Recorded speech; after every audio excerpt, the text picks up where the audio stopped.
धर्म ज्ञान में आपका स्वागत है। पहला अध्याय, अर्जुन विषाद योग।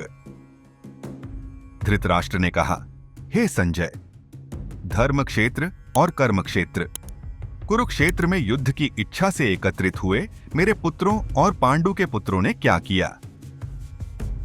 संजय ने कहा, हे राजन, इस समय राजा दुर्योधन पांडवों की सेना की व्यूह रचना को देखकर गुरु द्रोणाचार्य के पास जाकर उनसे कहने लगे। दुर्योधन बोले, हे आचार्य, कृपया पांडवों की इस विशाल सेना को देखिए, जिसे आपके ही बुद्धिमान शिष्य द्रुपद के पुत्र धृष्टद्युम्न ने इतनी कुशलता से व्यवस्थित किया है।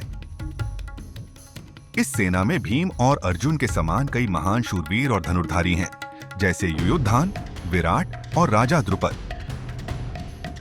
धृष्टकेतु, चकिताना और काशीराज जैसे बलवान योद्धा भी हैं, और पुरुजित, कुंती भोज, शैब्य जैसे वीर भी इस सेना में सम्मिलित हैं। महान पराक्रमी युद्धामन्यु और अत्यंत शक्तिशाली उत्तमौजा, सुभद्रा के पुत्र अभिमन्यु और द्रौपदी के पुत्र भी अन्य योद्धाओं में शामिल हैं। हे आचार्य, हमारी तरफ के विशेष योद्धाओं को भी जानिए, जिनकी जानकारी मैं आपको देने जा रहा हूं। हमारी सेना में आप स्वयं, पितामह भीष्म, कर्ण, कृपाचार्य, अश्वत्थामा, विकर्ण और सोमदत्त के पुत्र भूरिश्रवा जैसे अजेय योद्धा शामिल हैं।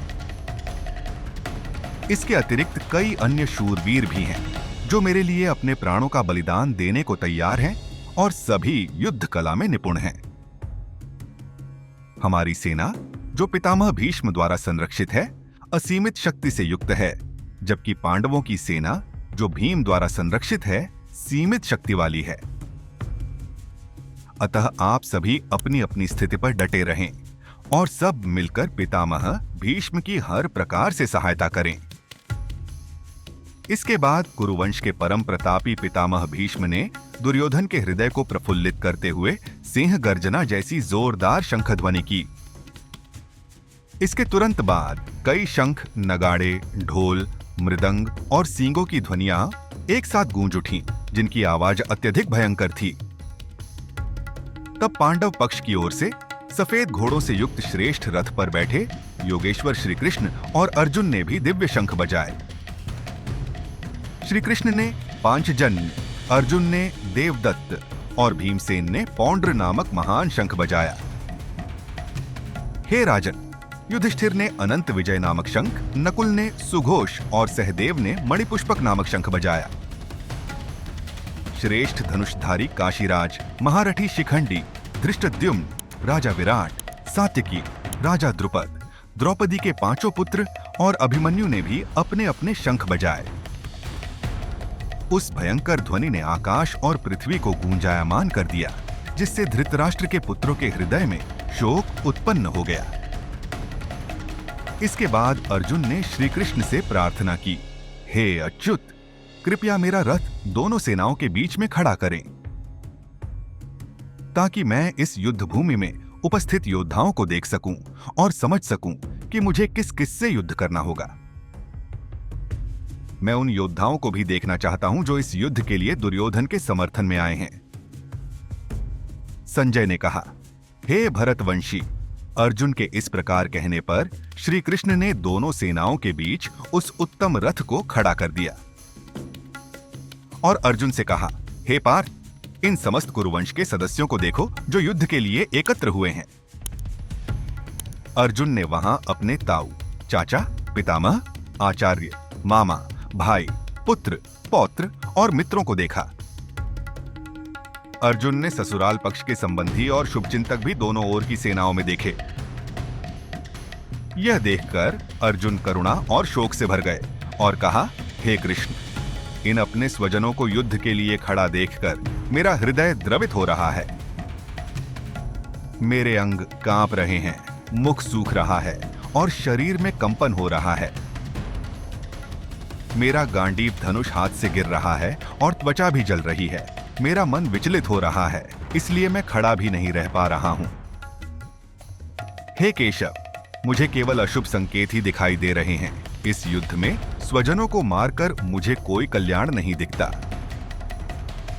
हे कृष्ण, न मुझे विजय चाहिए, न राज्य, और न ही सुखों की इच्छा है। जिनके साथ हमें राज्य और सुख भोगने की इच्छा है, वे सभी यहाँ युद्ध के लिए तैयार हैं। गुरुजन, ताऊ चाचा, पुत्र, पौत्र, मित्र, साले और अन्य सभी संबंधी भी यहाँ युद्ध भूमि में खड़े हैं। हे मधुसूदन, मैं इन्हें मारना नहीं चाहता, भले ही वे मुझे मार दें। तीनों लोकों का राज्य भी मिल जाए तो भी इन्हें मारना उचित नहीं लगता। धृतराष्ट्र के पुत्रों को मारकर हमें कौन सा सुख प्राप्त होगा? मैं अपने कुल के इन लोगों को मारकर कैसे सुखी हो सकता हूं? यद्यपि लोभ के कारण इन भ्रमित चित्त वाले लोगों को कुल के नाश से उत्पन्न दोष दिखाई नहीं देते और मित्रों से विरोध करने में भी उन्हें कोई पाप नहीं दिखता। हे जनार्दन, पर हम तो कुल के नाश से होने वाले दोषों को समझने वाले हैं, इसलिए हमें इस पाप से बचने के लिए अवश्य ही विचार करना चाहिए। कुल के नाश से कुल धर्म नष्ट हो जाते हैं और अधर्म फैल जाता है।